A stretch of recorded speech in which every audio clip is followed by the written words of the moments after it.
ما سره نه ښایي چې زه د چا عیبونه ګورم په کار خو دا ده چې د خپل ضمیر رنګونه ګورم هسې په څه سبب د خلکو امتحان اخلمه هسې په څه سبب د خلکو امتحان اخلمه هسې په څه سبب د نورو خلکو زړونه ګورم. جی السلام علیکم، زه یم ستاسو ورور ستاسو ملګری صدیق افریدي یو ځل بیا د ادبي لارې نه ستاسو په خدمت کې حاضر شوم. امید لرم چې تاسو ټول به روغ جوړ او خوشحاله وئ او په نیکو هیلو وئ.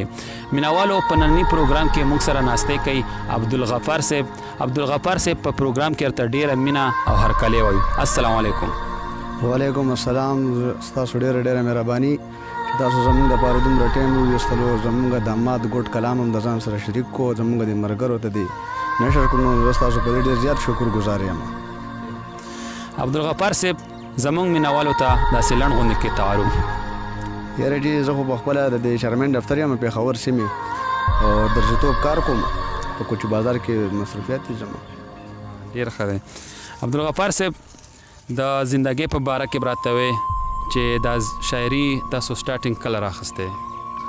یاره جي شاعري خو ډېر کافي وخت شو. ډېر ورکوټې ماشوم وم د رحمان بابا مزار ته چې تلم راتلم به او زیاتره د دیوان به ما پړاولو نو ماله به ډېره زیاته مزه راکولو. نو قریبا دا زه د 2002 نه دا لیکل کوم. غفار صاحب د دې نه مخکې چېرته مرکه سکرین باندې راغلی که نه دا پیله مرکه ده؟ یاره جي ته په الله یقین وکړه چې دا زما پیله ځل دی. نه زه چېرته مشاعرې له تللی یم نه ما مرکه کړې ده، داسې پیله ځل دی. ډېر ښه دی. بیا خو به مینوال درته ډېر په انتظار کې ډېر داسې اورېدونکي چې وایي چې غفار صاحب په اواز واورو چې هغه شاعرۍ نه خوند واخلو. غفار صاحب په پروګرام کې به راته پیله څه شریکوئ؟ ما خو دا یو نوی غزل لیکلی په مور باندې، زه وایم چې دا در سره شریک کړم. و یو زړه پورې حقیقت دی د مور مینه، یو زړه پورې حقیقت دی د مور مینه، لوی جذبه د عبادت دی د مور مینه. د دنیا د دولتونو پروا نه کړي، د دنیا د دولتونو پروا نه کړي، هر سړي له ضرورت دی د مور مینه.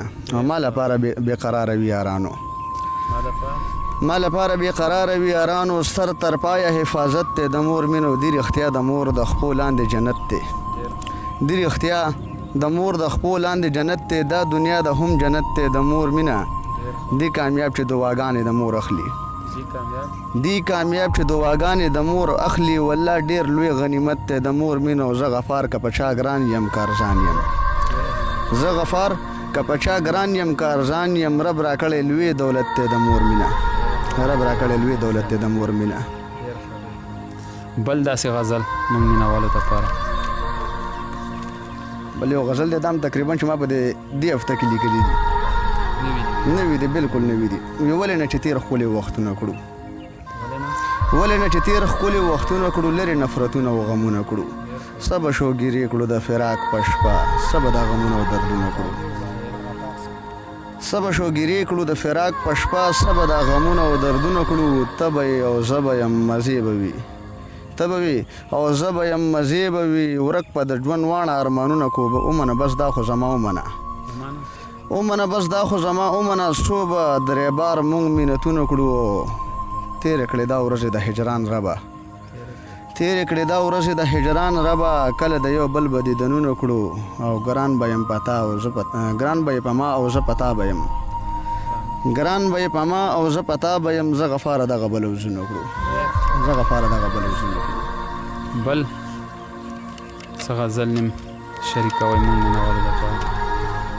دا بالکل نوی دی، بس که داسې صدا کېدو نو معافي غواړم. وی لږ احساس انسانیت ورله پکار دی، حال یې وپوښته فرصت ورله پکار دی. شوګیرې کړله تېره د یار غم کې، صبح دم شو اجازت ورله پکار دی. او دا یو بل څیز دی، دا زما خپله ډېر خوښ دی.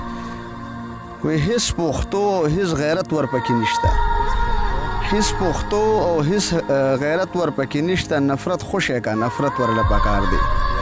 او پس وی هېڅ پښتو او هېڅ غیرت ورپکې نشته، نفرت خوشی که نفرت ورله پکار دی. او په سینې لکه غر د جانان غم دی، په سینې لکه غر د جانان غم دی. نور غمونو لږ مهلت ورله پکار دی. او ډېرې مړه کړل خدای ګو ډېرې کړل بې کوره، ډېرې مړه کړل خدای ډېرې کړل بې کوره. خوار پښتون شو نزدېکت ورله پکار دی. او ګران غفاره په یادونو کې اوسم ګران غفاره په یادونو کې اوسم ما لپاره لږ مینت ورله پکار دی غفار صاحب په اخري کې موږ مینوالو ته داسې ښه پیغام نوې کله نوې کله زه دا پیغام ورکوم چې داسې یو قدم پورته کوي د قوم دپاره چې هغې کې د قوم یو بل سره مزید نور په اختلافاتو کې نه وي چې یو بل دپاره په زړونو کې مینه لري د مشر عزت پکې راشي د کشر دغه رنګه شاعرانو دوستانو لا چې د تنقید په ځای باندې که مونږ ولې نه داسې یو څیز ولیکو چې هغې نه سړی څه زده کړه وکړي څه د مشر عزت ته نه زده کړي څه په کشر شفقت ته نه زده کړي نو زمونږ دپاره د راتلونکي کل دپاره به دا ډېره د خوشحالۍ او د عزت خبره وي جی مینوالو غفار صاحب واورېدو امید لرو چې تاسو به ترې ډېر زیات خوندونه اخیستې وي تر بلې خپرونې پورې ما ته راکړه اجازت سره د جاوید افریدي په لوی الله م سپارم والسلام